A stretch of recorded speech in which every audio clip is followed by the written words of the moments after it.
Mä oon keittiömestari Jesse Södernyt, tää on Paras kokkikoulu. Seuraa meitä YouTubesta, niin pääset kokkaan mun kanssa. Tosiaan tammikuu, kylmä ulkona, mut hei, tää lämmittää aivan varmasti. Meillä on sesongin herkkua täällä. Alkuruoksi pliniä, vähän kaviart-mousseja ja totta kai pääruoksi sesonkin kala kuha. Sen kanssa tehdään parsakaalia, tillipyreetä ja rapukastiketta.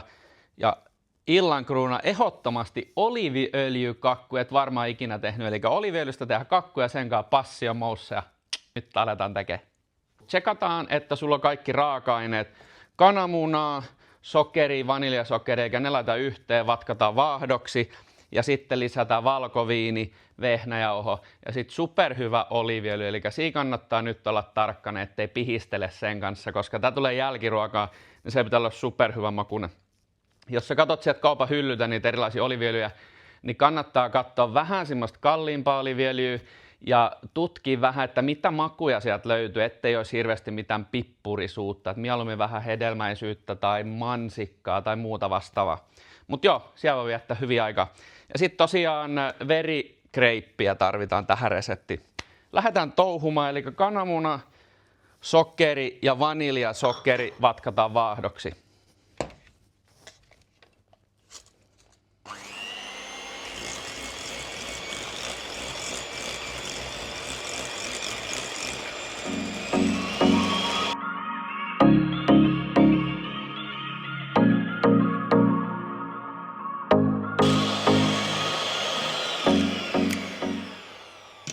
All Sprite, eli nyt meillä on hyvä vaahto tossa.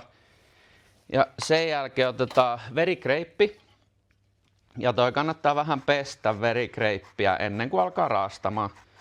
Ja tosiaan tarkoitus on raastaa pelkkää sitä väriosaa, eli siinä on se paras maku.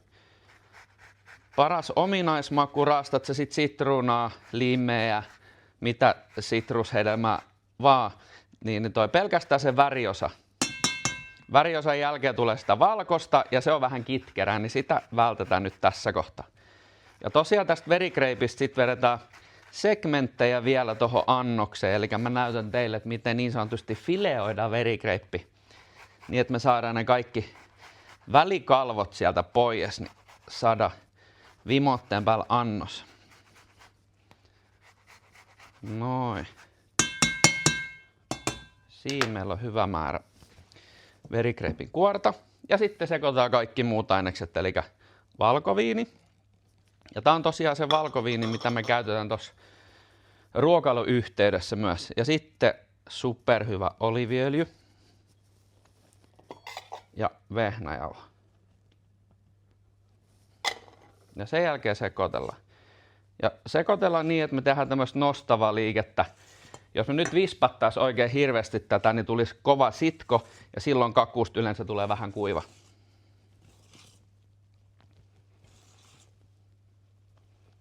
Ja jollei halua käyttää verikreippiä, tää oliiviöljykakun kanssa sopii appelsiinin kanssa superhyvin tai veriappelsiini. Silloin tulee vähän väriä siihen annokseen.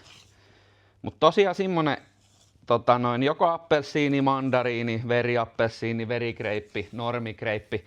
Kaikki käy tähän loistavasti, niin saadaan vähän happoa myös tähän.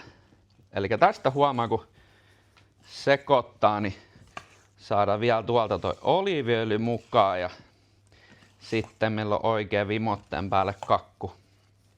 Sen jälkeen mulla on tämmönen vuoka täällä, missä on leivinpaperi ja kaadetaan kakku siihen ja sitten paistetaan uunissa. Tosiaan tässä tipsinä, että kannattaa toi munasokerin vaahtolla tarpeeksi kuohkea. Ja sit kun sekoittaa tätä vehnäjauhoa, niin nostelle vaan rauhassa, et ei ole mikään kiire. Näin.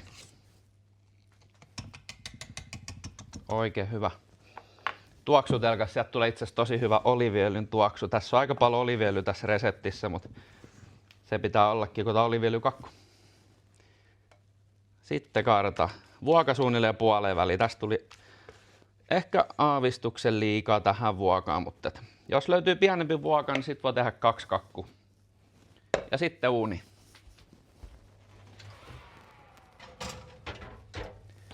Jes, eli sitten tehdään verikreipistä lohkoja, eli tää kreippi mitä käytettiin siihen oliiviöljykakkuun, niin nyt tehdään siitä tämmöisiä segmenttejä. Eli otetaan päistä pois sekä palaset ja näin me kuoritaan tää.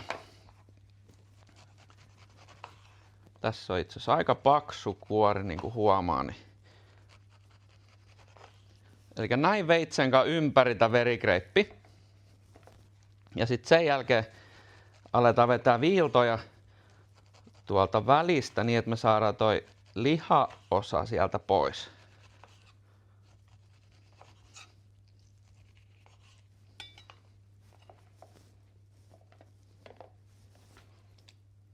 Otetaan vielä tuolta vähän. Eli valkoista ei ollenkaan. Sitten käännetään kreippi näin. Ja sitten näiden valkoisten osien keskeltä niin, että meillä tulee tommosia lohkoja. Ja taas sama homma. Ja sitten käy kreipin kokonaan läpi.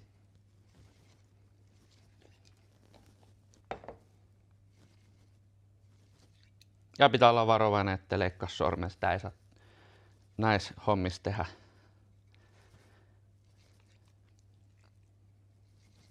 Ja sitten kun me ollaan koko kreippi käyty läpi, niin sitten me puristetaan tämä mehu vielä tuohon kreippien päälle. Ja tästä voi tosiaan nyt jättää lohkoiksi sitä kreipin, tai sitten voi leikata vielä nämä lohkot pienemmiksi paloiksi, että miten haluaa siihen annokseen tehdä. Noin. Ja mä leikkaan vielä noin vähän tämmöiseksi pieneksi palaseksi, niin sit se on kivan näköinen siinä annoksessa, kun me laitetaan esille.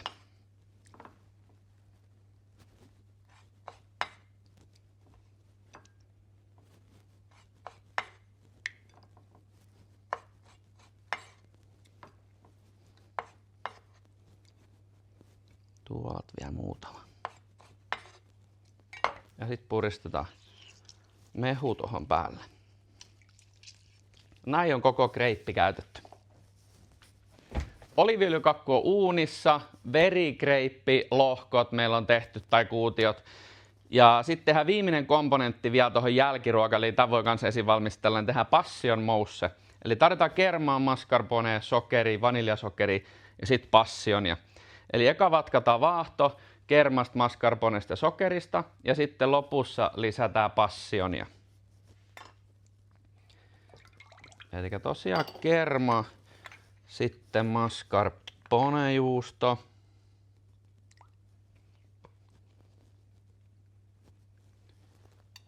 Sitten sokerit kehiin ja nyt vatkataan vaahdoksi.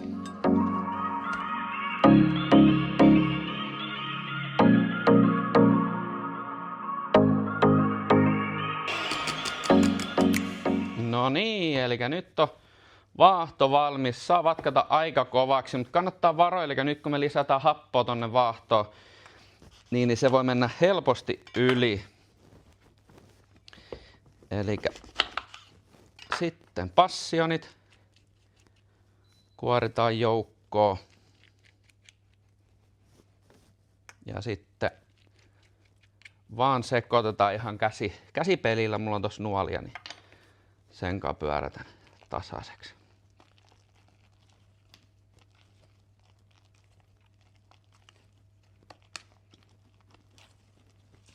Näin. Ihan raikas tuoksu tulee tosta tuoreesta passionista. Ja sit laitetaan säilytysrasiaan.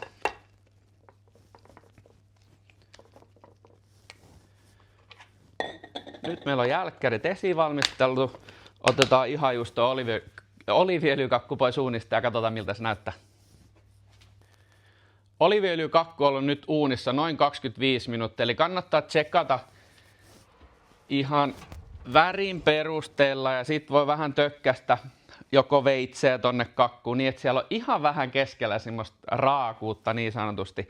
Ja sit tästä näkee, että se on vähän revennyt tosta pinnalta, nyt se alkaa olla bueno.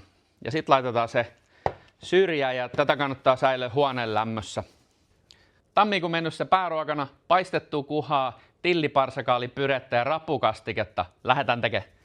Elikäs pääruoalla tosiaan tulee pyreenä parsakaalitillipyre. Tehdään se ekana, eli laitetaan kattilaan parsakaalit. Sitten täällä on keltasipulia ja sipulia. Sitten yksi tommonen aika pieni peruna. Ja sitten kasvislientä. Ja tässä kohtaa keitetään kypsäksi tämä. Kerma ja tilli tulee vasta ihan lopussa. Laitetaan nekin jauhumaan. Ja sitten toiseen kattilaan tehdään meidän kastike. Eli sinne porkkanaa. Sitten inkivääri. Kalalientä, eli kalaliemi ja kasvisliemi on tehty fondista, eli kattokaa ohje siitä purkista, mutta jos meillä on esimerkiksi 5 desiä kasvislientä, niin noin puoli desiä kasvisliemifondia ja loput vettä. Ja sitten tomaattimurska.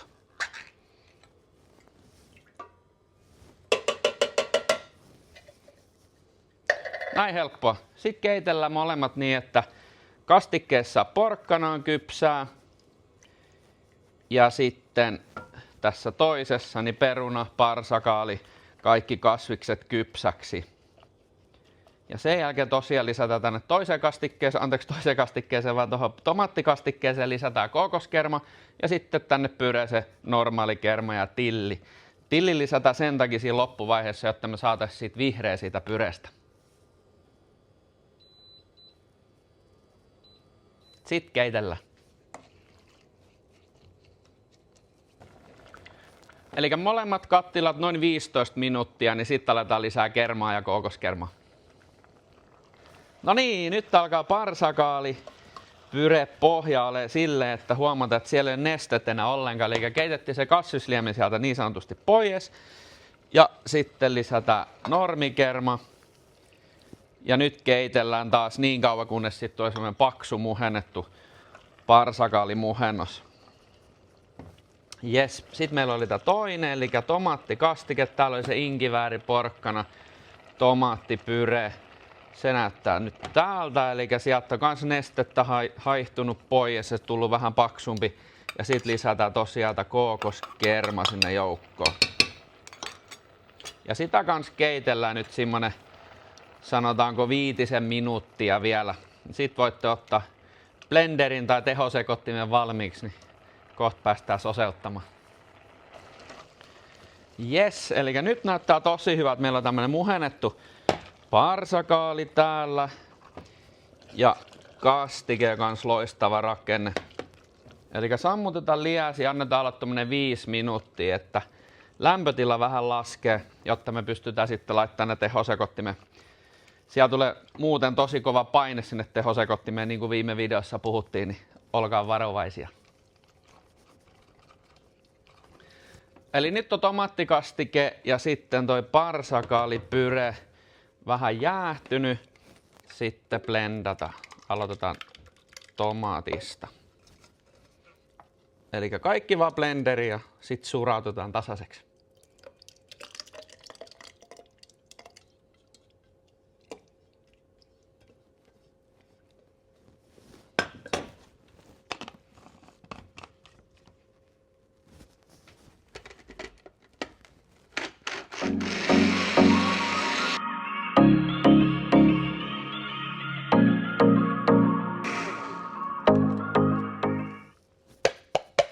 Ja sitten avataan varovasti.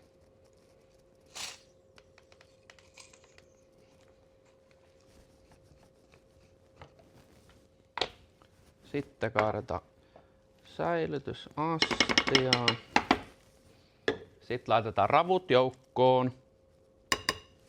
Ja sitten otetaan tästä tillistä vähän ja hienonnetaan sinne joukkoon tilliä.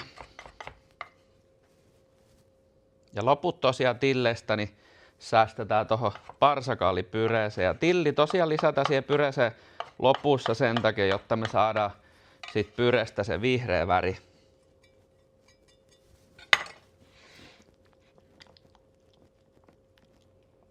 Näin meillä on loistava rapukastike. Ja sitten kun me kuumennetaan uudestaan tämä esinlaittovaiheessa, niin sitten tarkistetaan maut, onko hyvä suola, onko hyvä pippuri, tai pippuri voidaan lisätä tosiaan siinä loppuvaiheessa, mutta lähinnä se suolaisuus, niin maistetaan se vasta sitten esilaittovaiheessa, kun noista ravuista tulee kans suola. Yes. Sitten pestää blenderi kulho. Sitten parsakaalitillipyre. Eli se kans blenderiin. Ja nyt tähän käytetään runsaasti tilliä, eli varret ja sitten tosiaan toi kukinto-osa. Me voidaan vielä säästää tosta kukinnosta niin vähän tommosia palasia, mitkä me käytetään sitten koristeluun. Eli varret vaan ronskisti kyytiin.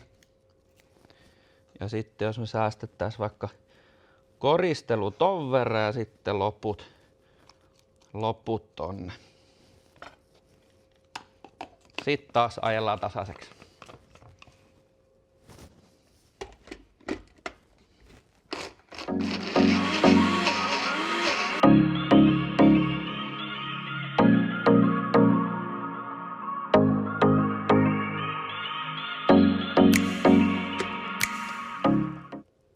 Ja taas avataan varovasti. Ja näin meillä on aivan loistava pyre.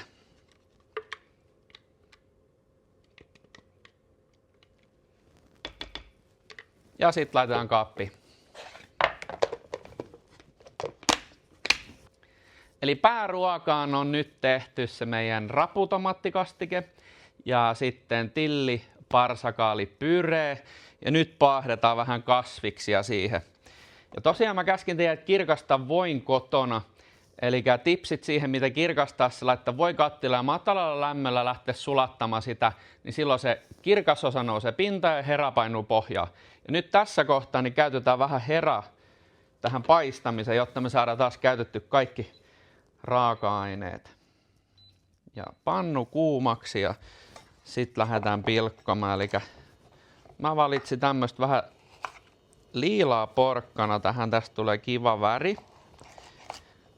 Ja vedetään pitkittäin 4 osaa. Ja sitten voidaan vähän viistosti leikata tuommoista pätkää.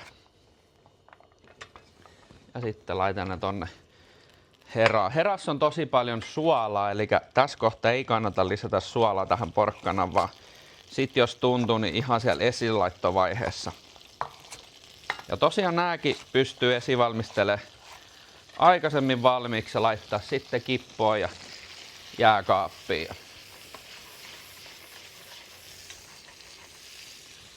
Ja peskää porkkanat hyvin, mutta älkää kuoriko, koska siinä kuoressa on toi tosi kiva väri ja se vähän kuulottuu vielä, se väri lisää, tulee syvyyttä siihen väriin, kun te paistatte tuossa voissa.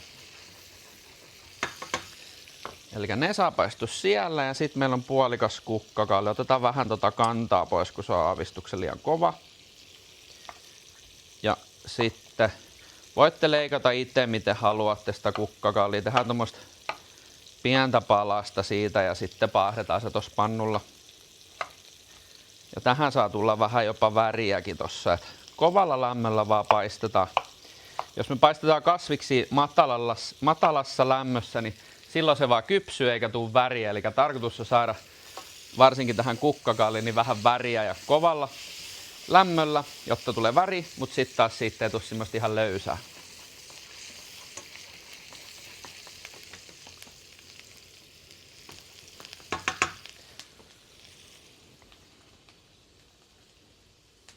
Nyt annetaan noin porkkanat tuossa paistua semmonen 5 minuuttia.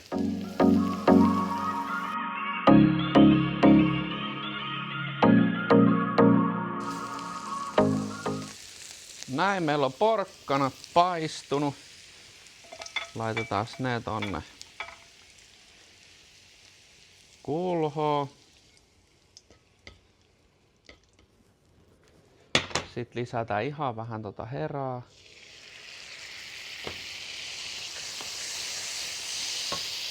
Ja sitten laitetaan kukkakaalit. Taas kovalla lämmöllä.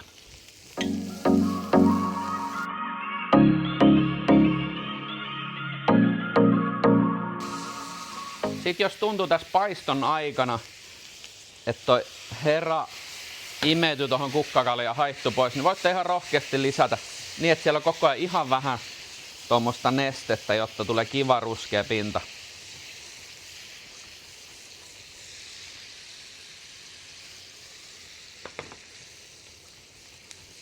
Loistava väri tuossa kukkakallissa hetken päästä. Ja tosiaan sit meillä alkaa olekin esivalmisteltuna toi meidän pääruoka.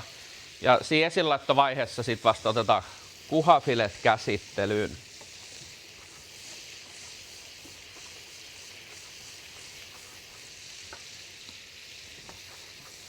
Näin.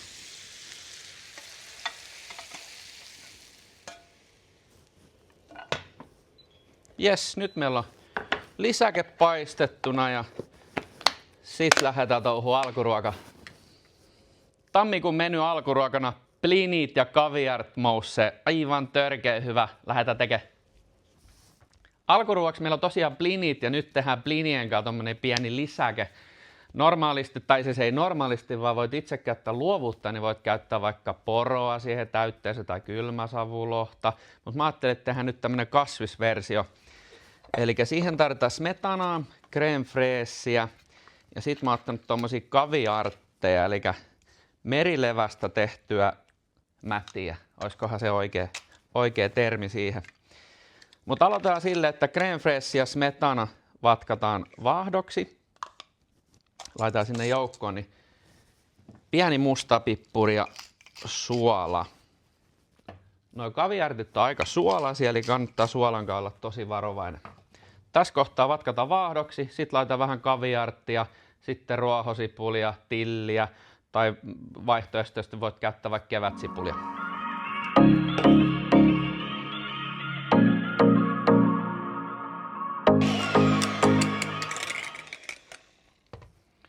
Noin, meillä on loistava vaahto siinä.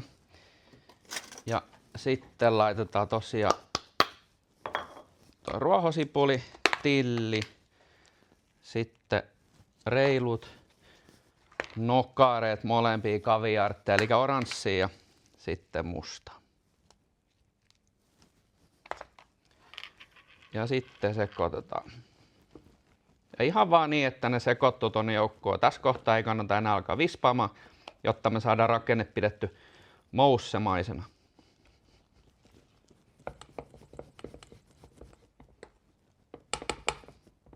Näin, sitten jääkaappi. Okei, eli kaikki alkaa olla ikään kuin valmiina. Ja muistakaa aina blinien paisto just ennen kuin te alatte tarjoilemaan niitä. Ja kotiinhan me annettiin teille pieni tehtävä, eli laitetaan se jogurtti, hiiva, jauhot, sokkeri. Niin sekoitetaan keskenään ja sitten annetaan olla huoneen lämmössä niin, että se lähtee turpomaan aika kunnolla. Noin 1,5 tuntia aika hyvä. Ja tässä kohtaa nyt kuumennetaan maito kiehuvaksi. Eli annetaan maidon kiehut täällä kattilassa ja sillä aikaa vatkataan valkuaiset vaahdoksi.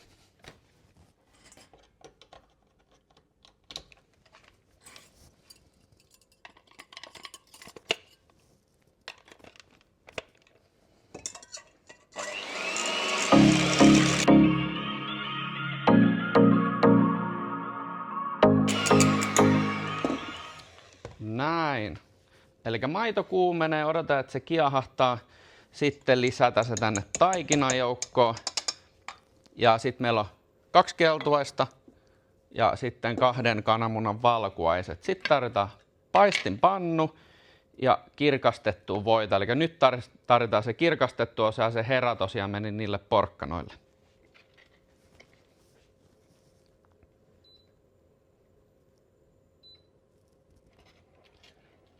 Nyt meillä on maito kuuma.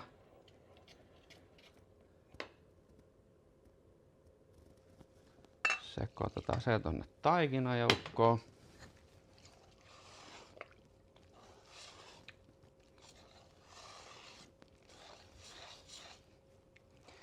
Sitten kun maito on sekoitettu, niin sen jälkeen keltuaine ja tosiaan se vatkattu valkuaine. Ja nämä kannattaa lisätä sitten nuolian kanssa, jotta me saataisiin pidetty se mahdollisimman kuohkeana se taikina.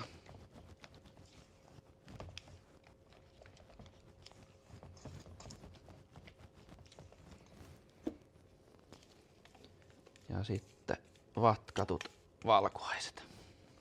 Ja sitten nostellaan, jotta vaahto pysyy.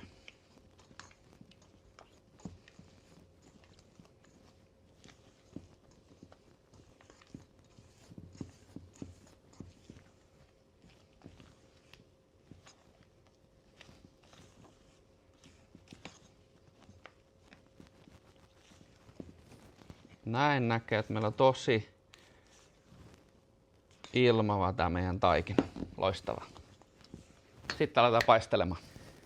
No niin, ja sitten tosiaan suola vielä tuohon joukkoon ja sitten aletaan paistaa. Itse asiassa mä lennosta pikku vaihto. Tehdään tommosia vähän isompi plinejä, eli voit käyttää tämmöstä mini-plinipannua tai sitten voit käyttää ihan ohukas pannu, missä on monta eri räiskelepaikkaa. Eli kuumennetaan pannu, laitetaan sinne tosiaan toi kirkastettu voi. Ja sitten laitetaan lusikan kanssa tänne näin, ja paistoaikana sä voit lisätä sitä kirkastettua voita. Se alkaa reunoista vähän kuplimaan se voi siitä plinin läpi, niin siitä kohtaa näkee, että on tarpeeksi voita. Tässä ei saa säästellä. Sitten mulla on tuossa sivussa tämmönen lautanen, eli mä paistan tästä nyt 4, niin 1 plinin per vieras. Se on loistava määrä.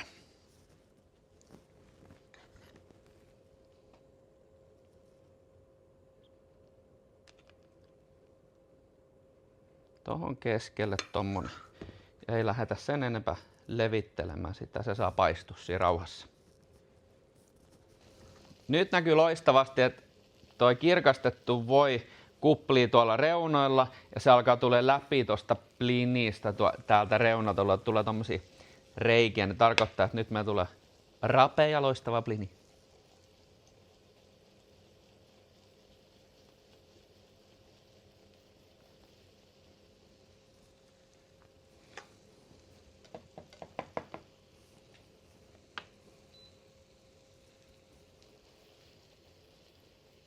Lämpötilaa voitte kotona välillä vähän säädellä, eli ei saa olla liian kuuma, jotta se kypsyy sieltä sisältä. Sitten taas ei saa olla liian matala lämpötila, jotta tulee hyvä väri ja rapea reuna. Väliin voitte vähän heilutella pannua näin, jotta se rasva roiskuu tuohon plinin sivulle, niin se kypsentää ja rapeuttaa sitä sivua. Mutta älkää irrottako pannu liedestä, muuten loppuu lämpötila.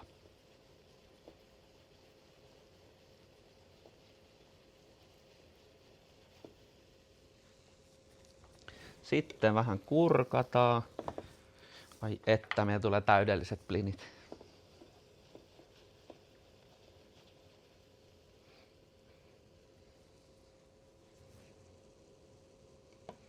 Sitten voi lastankaan vähän koittaa täältä sivulta niin, että se on semmoinen vaahtosienimäinen.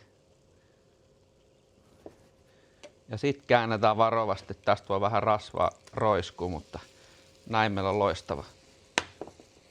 Jälleen kerran tehdään täydellistä ruokaa.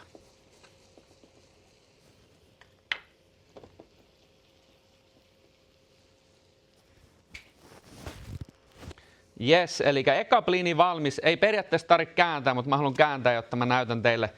Se on täältä reunoilta rapea, näkyy tommosia reikiä, mistä voi kuplii läpi. Ja molemmat puolet ovat täydellisiä. Sitten tämä vielä 3 kertaa.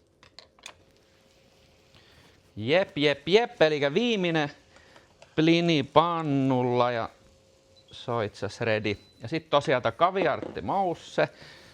Sitten me säästettiin vähän niitä tillin kukintoja ja sitten tosiaan hienonnettu punasipuli. Se toimii aina loistavasti. Plinit lautaselle. Täältä vielä viimeinen. Ai että, meillä on rapea pinta ja ihan törkeä hyvän näköistä. Sitten kuuma lusikka ja tuolta kunnon mousse tuohon pintaan. Ja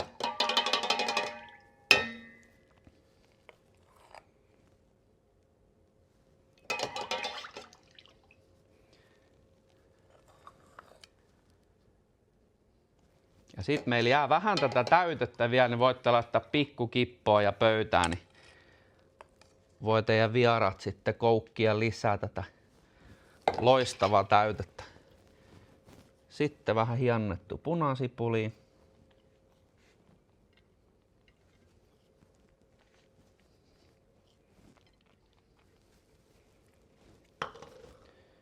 Ja sitten pieni tillioksa tuohon päälle.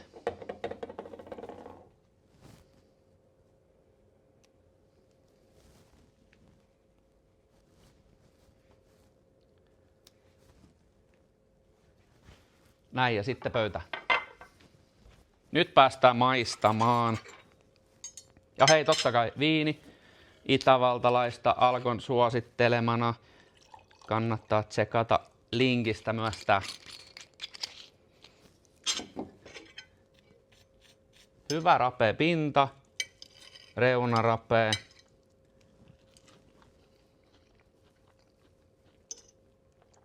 Tää on täydellistä. Maistetaan miten se toimii mousseen kanssa.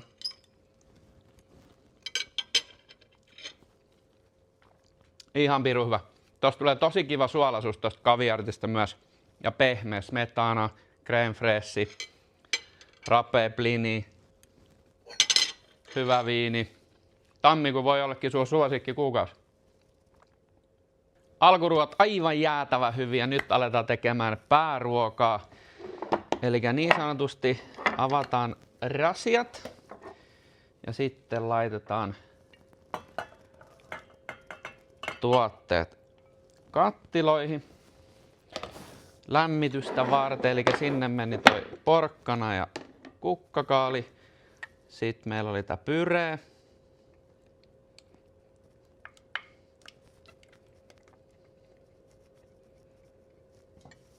Yes. Ja sitten kastike.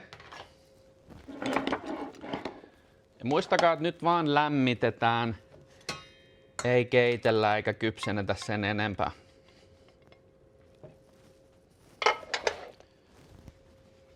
Yes, eli sitten vaan miedolle lämmölle kaikki.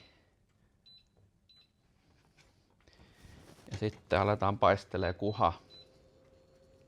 Ja paistetaan kuha taas siinä kirkastetussa voissa, kun meillä jäi sitä. Eli reilu suola tähän kalan lihapuolelle.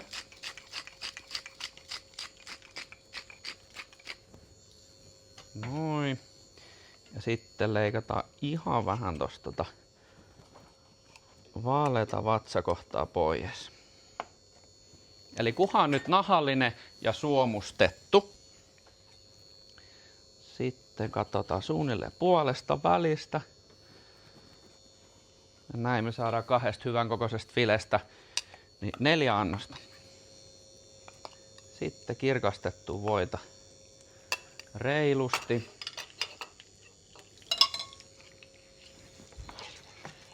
Noin.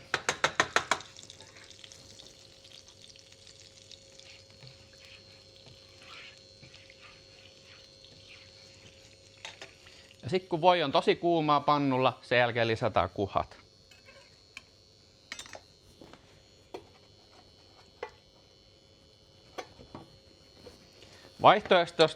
Vaihtoehtoisesti voit myös lämmittää noi kasvikset uunissa, niin sitten tarvitaan näin montaa kattilaa samaan aikaan tulella. Yes, eli tuolta. Katsotaan, ei mennyt ihan vielä poikki. Näin, ja laitetaan tosiaan nahkapuoli edellä. Ja tässä kohtaa kannattaa olla hyvä pannu käytössä, jotta toi nahka ei tarra tuohon pannulle. Ja voit heittää muutaman tämmöisen pienen kiapautuksen, kun oot lisännyt kuhafille tänne pannulle. Ja sitten annetaan paistua. Mulla on nyt tommonen 7 teho tossa pannulla.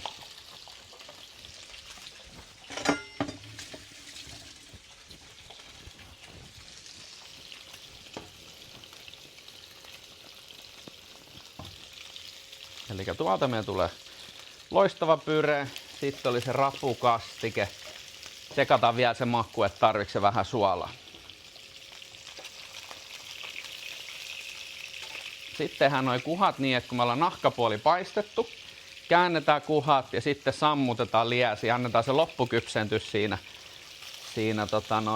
paistinpannulla.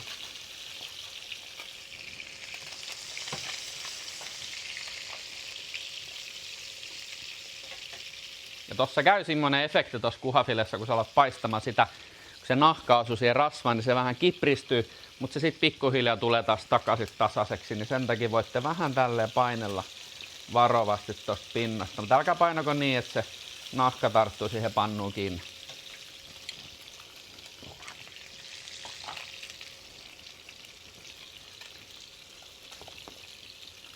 Täältä meillä alkaa pyre samaan aikaan lämpee. Mä otan tommosen patalapun tohon. Ihan loistava vihreä pyre, tulee hyvän näköinen annos.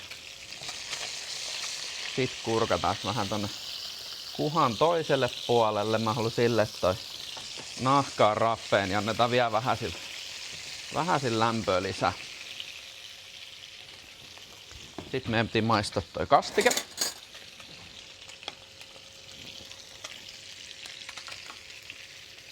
Hyvä tomaattinen kastike. Maistuu kans vähän kookos ja inkiväri. Ihan pikku suola vielä lisäksi, niin se on sillä selvä. Sitten maistetaan vielä noin kasvikset. Eli tänne me ei lisätty suolaa ollenkaan, koska siinä herassa on suola.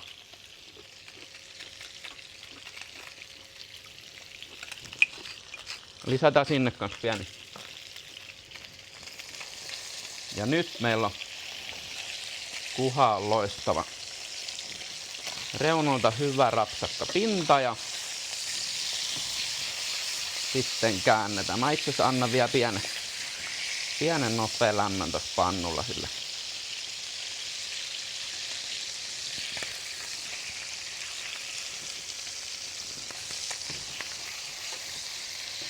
Noin. Ja sitten sammutetaan kuhan toi. Täältä on hyvä rapeus tuossa nahassa tuolta reunalta ja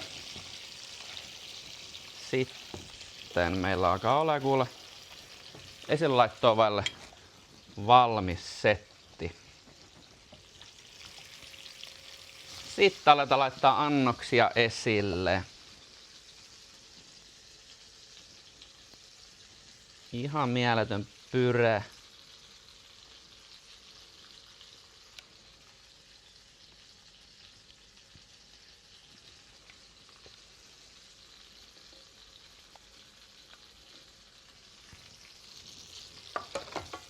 Sitten meillä oli kasviksia, eli kukkakaalia ja vähän liilaa porkkanaa.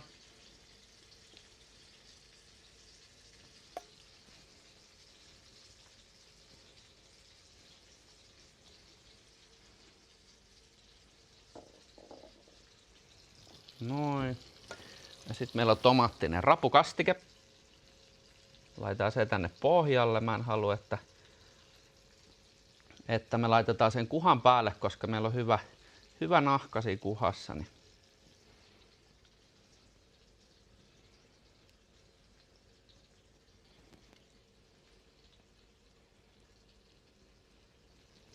Noin. Ja sitten täältä kuhapalat.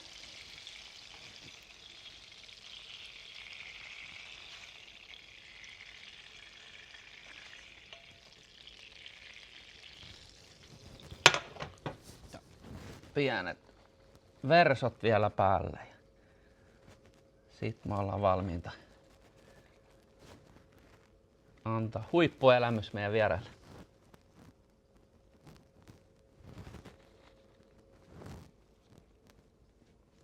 Ja sitten nauttimaan. Ja totta kai sit maistellaan. Alkosta espanjalainen Blanc de Noir viininä.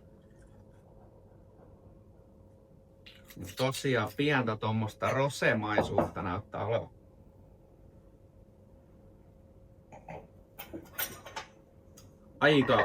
Aika hyvä. Sitten maistellaan totta kai eka vähän kuhaa. Ja tosiaan tos kun te paistatte, niin muistakaa, että sen jälkeen kun te olette kääntänyt se kuha, sen jälkeen levy pois ja annetaan kypsyä se siinä.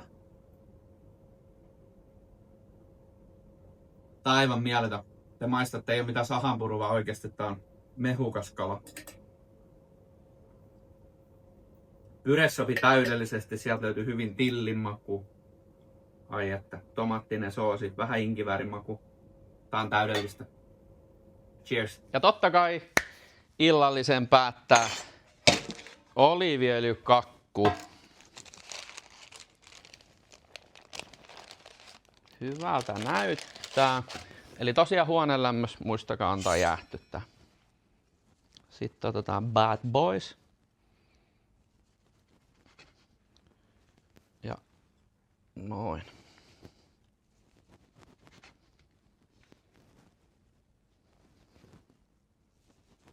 Neljä siivua. Täältä näkee, että on sopivan kostemeininki. Ja sitten meillä on tätä verikreippiä. Sitä on vähän tiputella tuonne lautasen reunoille ja totta kai sitten pieni kostutus tuohon kakkuun. Mutta älkää laittako liikaa, koska tää on aika hapanta verikreippi. Ja me ei haluta, että tuo kakku maistuu liikaa sitten täältä kreipiltä.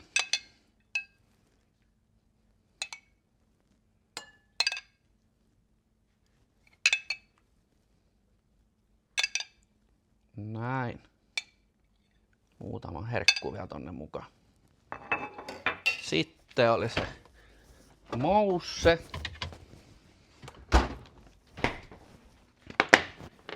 Eli passia mousse ja taas kuuma lusikka. Ja sitten sieltä kunnon kenelli tohon päälle.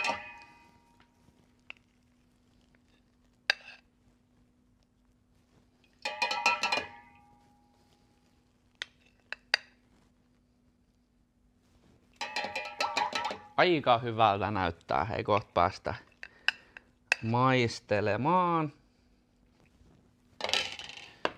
Sitten laitetaan vähän omenan kukkaa. Sopii hyvin tähän väreihin ja näin jopa maistuukin.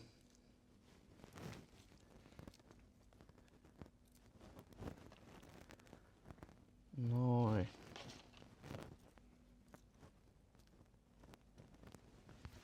Ja sitten me otetaan pieni mareenki vielä tohon päälle.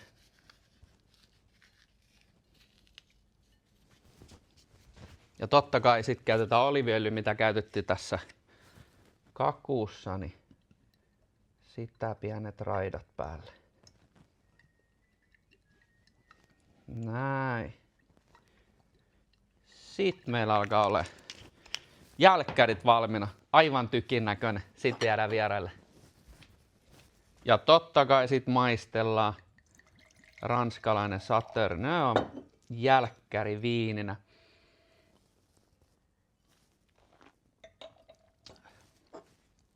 Raikas. Ja niin on meidän jälkiruokakin.